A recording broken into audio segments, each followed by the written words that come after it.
Hello everybody, today I'm going to explain the contents of this playlist. This playlist is intended to be the embedded system course. It will be a course about embedded systems. In this course you will learn a lot of things, and this course is going to qualify you to search for a job in the field of embedded systems if you are interested, of course. Okay, let's start with the contents of this course. The first topic will be Introduction to Embedded Systems. In this topic, we are going to explain a brief introduction about embedded systems. We are going to explain the difference between embedded systems and any other system. And in the first place, what is an embedded system? That is a very important question that we are going to answer. We are going to answer what are the criteria or specifications that must be present in a system so that we can call it an embedded system. We are going also to explain the difference between it and any other types of systems. Also, we are going to explain the specifications and the characteristics that must be present in embedded systems. And we are going to explain the contents or the composition of the embedded systems. What does an embedded system contain from inside? Memory or a processor? We are going in more details in a later video about this topic. So this is for the first topic. Okay, the second topic will be a very important topic. It is C programming language. To be an embedded software engineer, you'll need to know a lot and to be very excellent at programming. Programming is a skill, so don't panic. You'll need to practice any language. You need to practice it at first, and like any other skill, like driving, it needs practice, not only knowledge. I can explain to you how to ride a car, but all of this is nothing without practice. If you need to be very good and excellent at driving a car, you will need to practice. You'll need knowledge, of course, but besides the knowledge, and the most major part is practicing. So you will have to practice. You will have to drive a car for yourself. So in this topic, I'm going to give you the knowledge about the main basics of C programming language, and I'm going to provide you some examples and give you some sources so that you can practice the programming. For embedded systems, here we are going to explain the C language. C language is one of the, you can say, oldest programming languages that appeared, but it is used right until now, and we are going to explain more about it in later videos. So that's it for topic 2. Let's go for topic 3. Okay, so here in topic 3 we are going to explain data structures. Topic 2 is about the basics of C or intermediate C. In topic 3 we are going um, to have some more advanced C, like data structures and algorithms. Algorithms is a very advanced topic. I'm not going to include it in this course. It is out of the scope of this course. So I think that structures will be enough for this. So we are going to explain several types of data structures like stack, linked lists, and queues.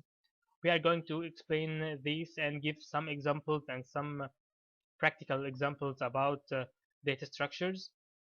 So we will move after that to the fourth topic, C for embedded. It is not another language. It is the same language as C. Some call it embedded C. This is the most popular naming for this language. It is the same as C, but you can say it is a restricted version of C. It is you can say that it's C, but there are some restrictions and some limitations when using C language with embedded systems due to some special characteristics of embedded systems that imply that you are forbidden to use some features of the C language. So when you write C for embedded systems, you will have to follow some rules and some restrictions. People call this embedded C. So we will go through embedded C and we'll know more details about that. So these are the first four topics. After that, we are going here in the fifth topic to explain microcontrollers. What are microcontrollers? We are going to explain microcontrollers. Microcontroller, for those who don't know, it is like a processor, but with some features that we are going to explain. But for now, we can say it is like the microprocessor in your laptop, for example. But we will explain this later. But for now, we are going to choose one type of a microcontroller, and we are going to explain and to explore more of these features.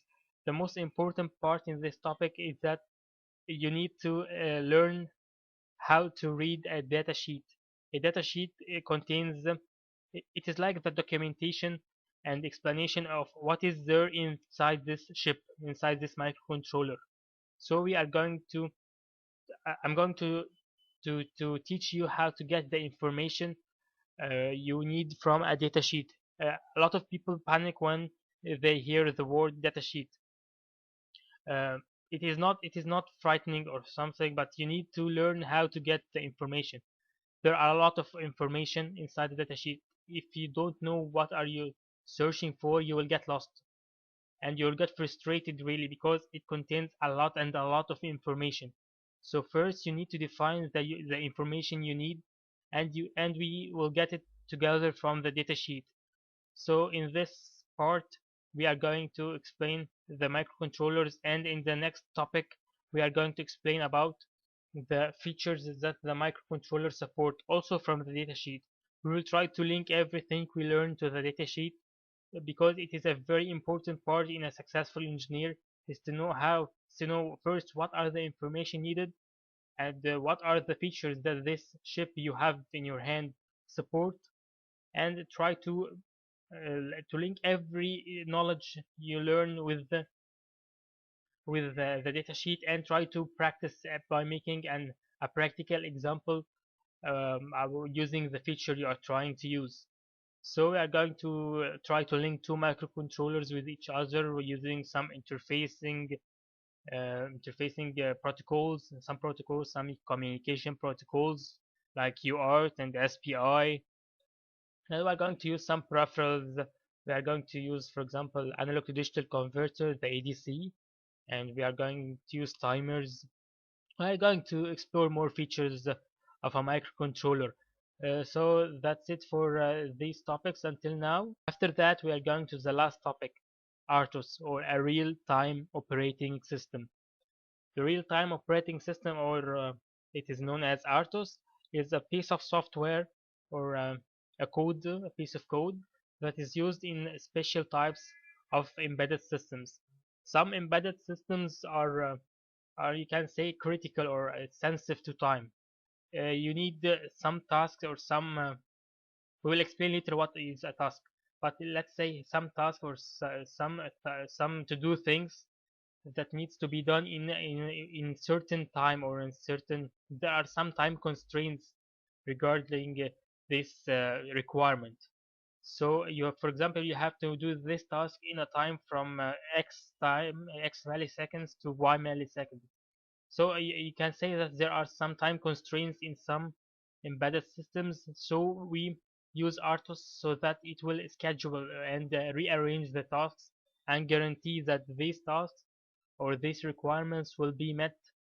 So RTOS, we are going to explain the basics of RTOS. We are going to explain what is a scheduler. We are going to explain preemptive and non-preemptive. We are going to explain some basic concepts, the tasks, or we're going to explain some basic concepts. So I'm not going into this for now, but this is it for now. These are the topics we are going to cover in this playlist. It will be a longer playlist. I know the contents of this it's very time consuming and it's not hard or difficult, but I wish it will be easy for us. So these are the topics for now. If anybody sees that adding a new topic will be of great benefit, okay, you can leave a comment and I will try to add it if I can. So these are the topics for now. That's it. Thank you for watching.